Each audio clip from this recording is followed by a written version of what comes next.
Uh,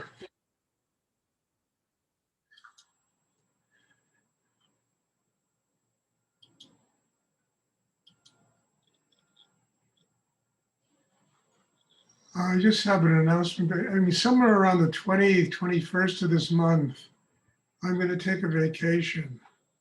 And I'm going to probably take, I don't know, at least 5, 6, 7 days off. I've been doing this Zoom stuff now. It's been straight for an entire year, more than a year. And I need a little break. I really need it. I need a little break. So I'm going to take like 5, 6 days, 7 days and just, you know, chill out. So I just want you to know that it'll be around the third week of this month. Okay, so please everyone, try and work very deep inside. We'll have a meditation class. And after it's over with, if anyone has questions, I will be happy to try and answer them.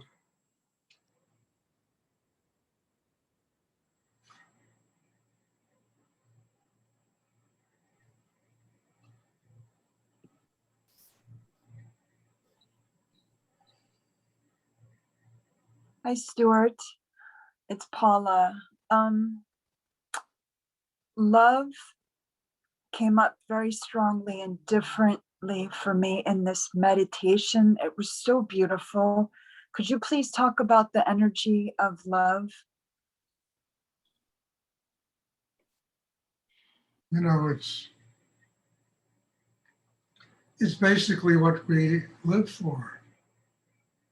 You know, people are starving to death because they can't open inside and allow themselves to receive just that love.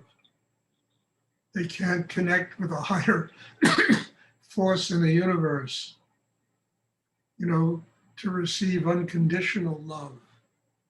I mean, people, you know, we live in a malnourished world. And a lot of the craziness that goes on goes on because people are starving to death. They want love. You know, it was a very great novel by a Russian writer. I'm sure you all know Dostoevsky. And he wrote a book called Crime and Punishment. And I remember years ago reading that book. And it was so clear to me that Raskolnikov, this kind of intellectual kind of person living in a garret, winds up killing this old woman. And the act of killing her was almost like him reaching out somehow to touch the world. Fighting his way out of this cave that he was living. It was really the need for love. And the only way he knew to express it was by hurting somebody. And I think most interactions of people are based upon that kind of thing. People try to communicate with each other. They want to commune with each other. They want to love each other.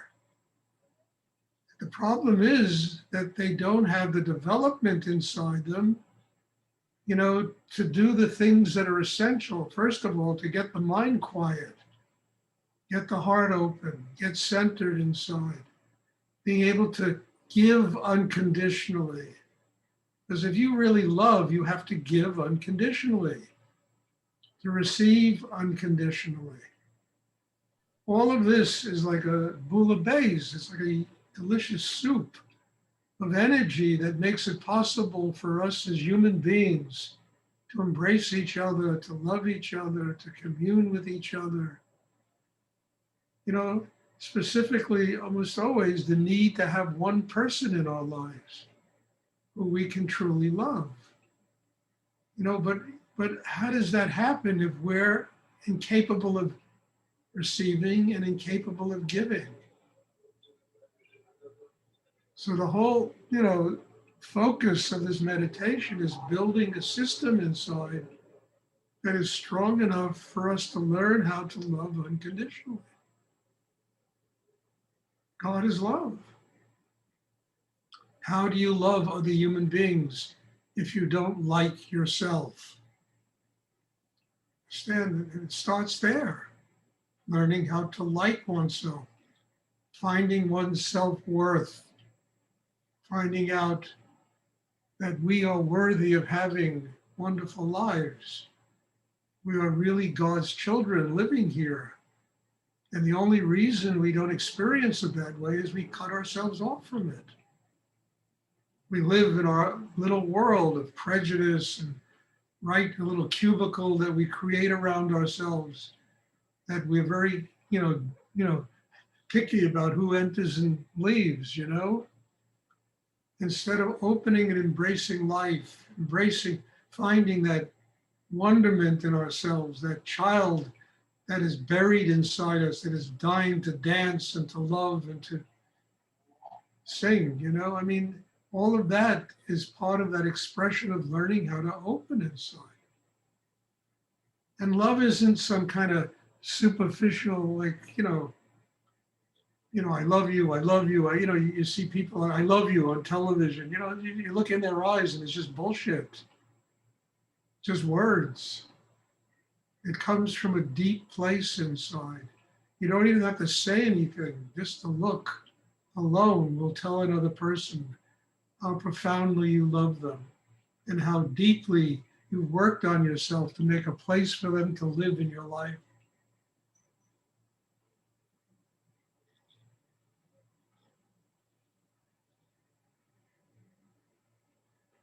Because the key to all of this is simply learning to be a happy person. I always talk about that. Enlightened people are happy people. But how do you develop that level of living without having the capacity within yourself to be able to transform all the bullshit in the world into a spiritual life?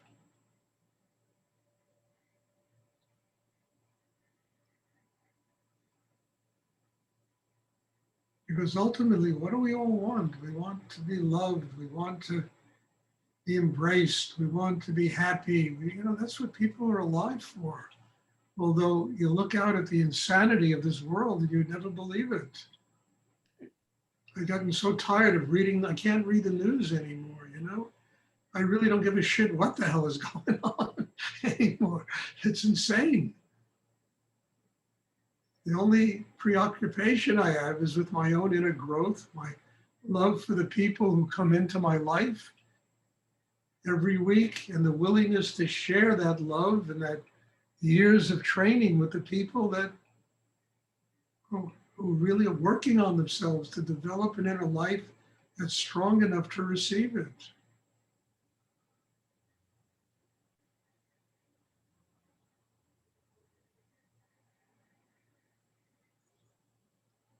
But it starts with ourselves, How do you love another human being if all day long you're just picking yourself apart?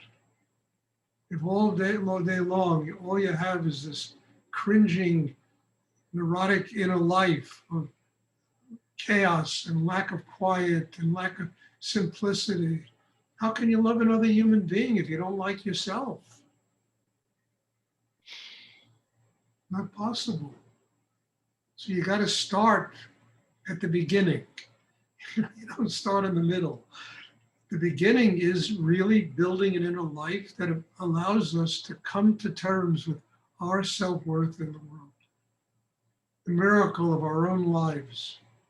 And this is not egotistical, because you're building an inner life that enables you then to share that with somebody else or a lot of people.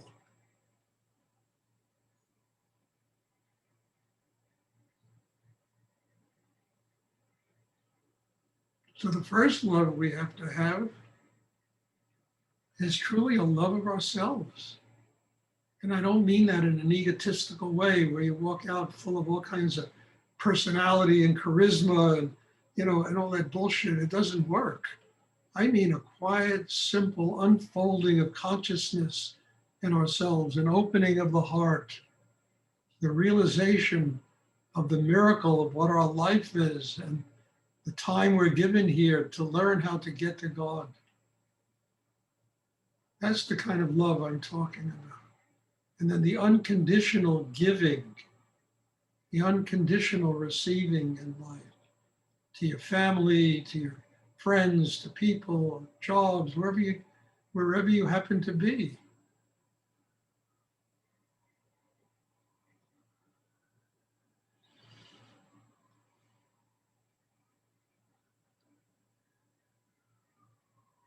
I'm not saying this is easy to do. It's not easy to do, but it certainly is worth working for.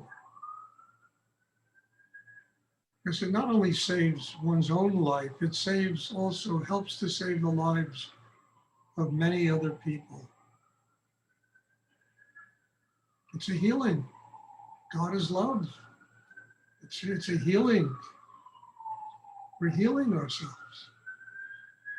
I mean, how do you really love if you're psychologically crippled, mentally crippled? Not saying people here are, but everybody has a touch of that kind of unhappiness in them.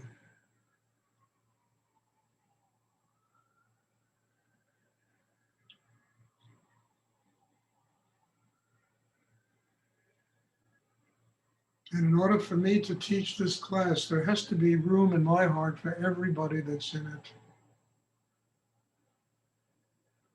Without predisposition, without prejudice, without who I like and who I don't like. And I don't care about that.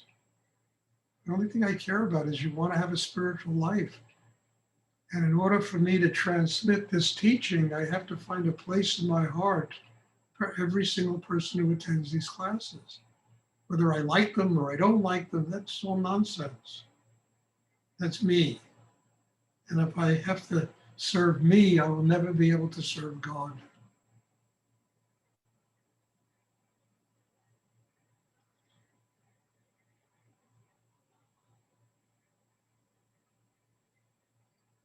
Does anyone else have a question? Thank you, Stuart. You're welcome, Paula, dear.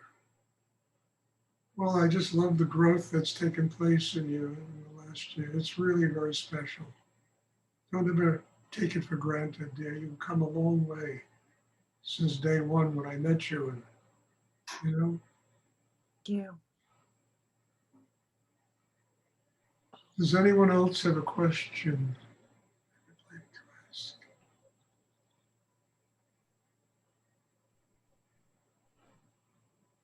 You know, Stuart, before Paula mentioned love, what was coming up for me was the energy of trust, like where you can actually surrender. There's actually trust. If you could speak a little to trust, I would really love to hear what you have to say. If you build the kind of inner life I talk about, Wendy, you'll trust even the things you don't like because they will become your teacher. It's not about what's out there, it's about what's inside yourself, the strength you have, the capacity you have to live with an open chakra system, the rootedness you have. That allows you to trust that life is there to teach you. You understand? Life is not there to just beat you up and to do all kinds of crazy things. It's there to teach you. And if you have that inner strength I'm talking about, you will trust anything that happens to you because your capacity to turn that into your teacher about what you have to do to grow,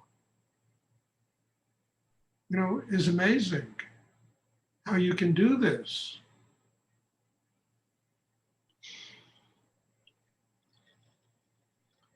I mean, shouldn't say this, but I will. For years, when I used to run my gallery in New York, and every day there were all kinds of people, students. Chris can tell you about that. It was kind of an amazing place. And I always would keep at least one person around me. I would allow them into my life close. And they were very difficult for me. I literally did not like them. I didn't want them around me. But I would do that as a sign that, that person, when the time came that I can open and find a place for that person in my heart, that person was an incredible reminder of how much growth had taken place in my life. And a lot of these people I didn't trust. They would badmouth me. They would talk behind my back. I mean, it was crazy. But I didn't mind having them around me because I said, well, if I can find a place for them in my heart, what a level of growth. And I can't,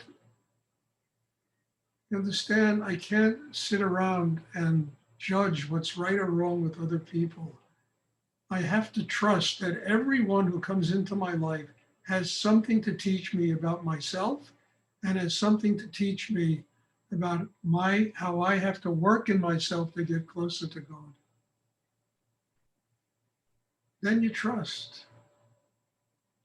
Understand? You're not picking and choosing, and because I tell you, if every 5 people that you like, there's always going to be 2 that are difficult, you know? I mean that. But those difficult people are also there to teach you something about yourself.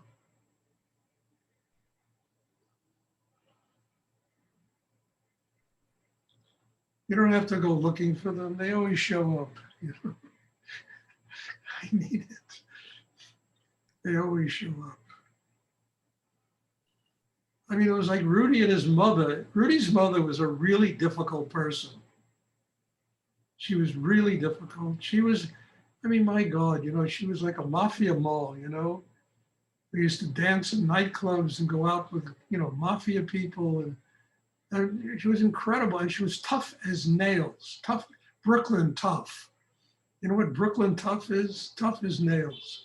I grew up in Brooklyn. I know what Brooklyn tough is. I mean, she was toity-toit and Third Avenue tough, you know? And and at first it was very hard for me to be around her. But then I saw Rudy overcome the most impossible situation and shower his mother with unconditional love.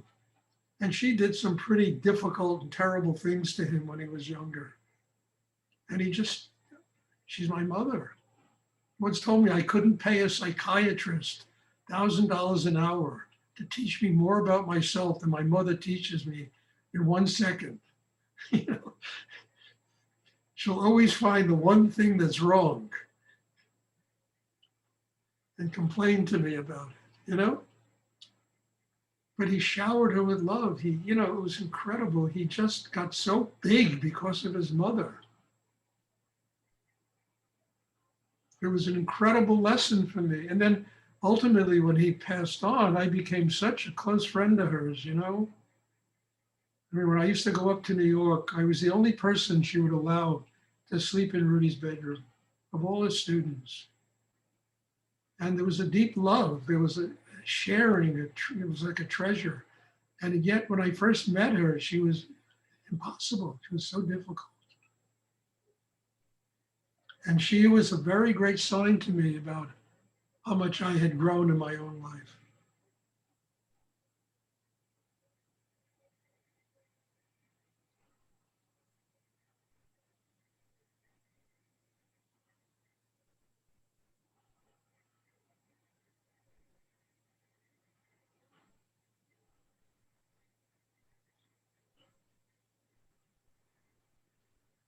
And I have to say, my own mother, the same thing, you know, it took years to get big enough in my heart to get to a place where my mother could come to these meditation classes.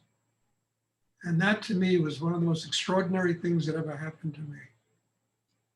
It was the serious working out of karma, sitting in a room with my mother, sitting in a meditation class. Because most of it was impossible when I was younger. I ran away from home. I couldn't take it anymore. I just left. And then here she comes back and she's sitting in my class. Stuart, I want to come to your meditation class. I said, oh my God.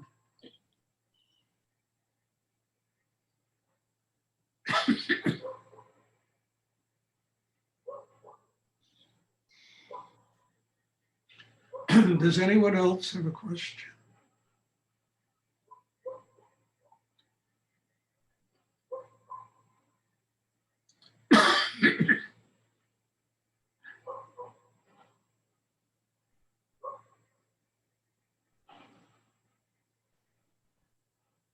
God is love.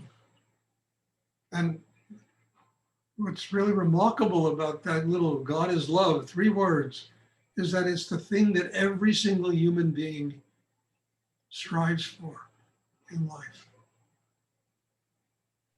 Every stupid rock and roll song is written about either falling in love, or love falling apart, you know, and in many ways it's the wrong kind of love, but it's about love.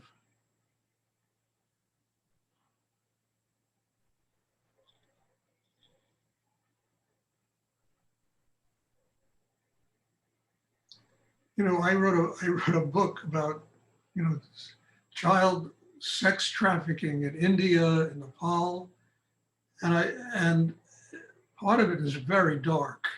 And I said, how is this going to work? There has to be a love story. So there's beautiful love story in that book that makes the book work. God is love. It's the thing that every human being strives for. Every human being strives for and treasures and wants to have in their life.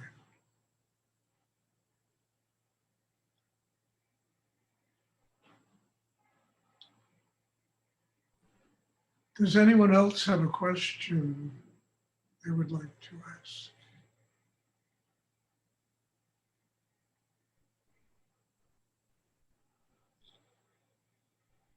Okay, bless you all and thank you for being here. There'll be a class tomorrow. As I told you all at the beginning, I'm going to take 5, 6, 7 days off around the 21st of this month. And I'm going to just take a vacation. I've been doing these 7 classes a week now for over a year without a break. And I just need to take a vacation. So it's going to be somewhere on the 3rd week. I'm going to be taking off. But I'll take you all with me. You'll be in my heart. Thank you for being in these classes and for treasuring this work so much. And hopefully I'll see everybody tomorrow evening. God bless you all. Thank you so Stuart. You're Thank you so welcome. much, Stuart. Bye. much. Right.